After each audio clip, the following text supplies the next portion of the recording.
Hey, this is Mark in Union Home Mortgage. Today I want to talk about sales price reductions versus seller concessions. So a lot of times you'll see that a house the sales price will be reduced, and this is usually caused by the fact that the seller needs to sell sooner than later, or they just haven't gotten much response in the listing at the initial listing price. Could be a couple other issues, but those are primarily the two that we see the most. So I also know that when you lower the list price, it it basically anybody that's getting a feed on houses, if it fits that category of houses that they're looking for, it'll bring that house back up to the top of the list. It'll show up again on their feed if you drop the price. I actually saw a house that was listed for around 400,000. They dropped the price by $1 just so it would get renewed in the feed.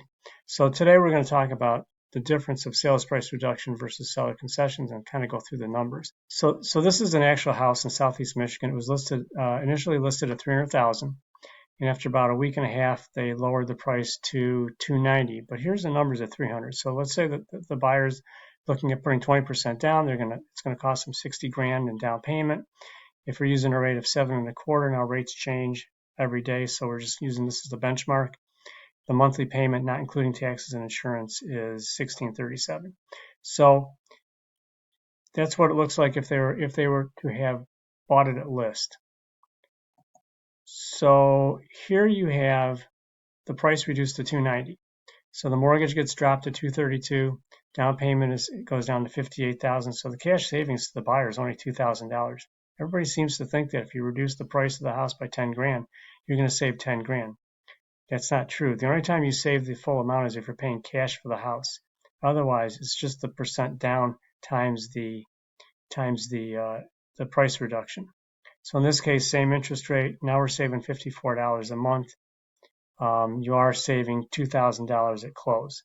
So that is going to save you $2,000. So here we go back. So my suggestion is to the buyer, go back to the seller and say, hey, we'll offer the initial 300,000. We want $10,000 in seller concessions. Now the house has to appraise. This is where you talk to your realtor and say, do you think this house would appraise for 300,000?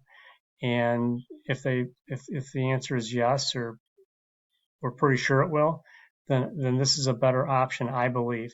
So you go into 300,000, you ask for $10,000 in seller concessions. Now you have dollar for dollar an actual cash savings of $10,000 towards closing costs.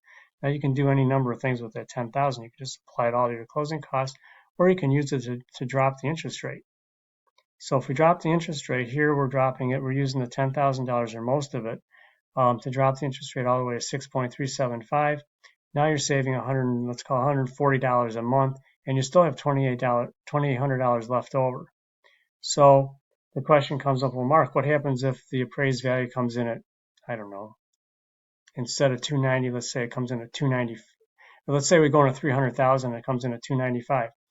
So then everybody agrees to buy the house at 295, and you drop the seller concession by 5,000. So you just wipe out part of that seller concession. You're still in a better position, almost always. You got to do the math. So this is based on 20% down. Let's take a look and see what it looks like at 10% down. So at 10% down, the buyer's saving $1,000 with the sale price dropped by $10,000, and they're saving $61 a month. And then if we go all the way to the right and we apply that savings at the $300,000 list, now we're saving $157 a month. It just really depends on what you need, how long you think you're going to be in the house, and make sure that the lender runs these numbers for you so you know what you're looking at. So real quick, maximum seller concession rules. FHA, 6% of the sales price cannot exceed the actual cost. Rural development, 6% of the sales price cannot exceed the actual cost. VA gets a little bit weird, so it's 4% of the sale price plus normal loan-related closing costs. Conventional primary and second homes, you're at less than 10% down, you're 3% of sales price. 10% to just short of 25% down, you're at 6% of sales price.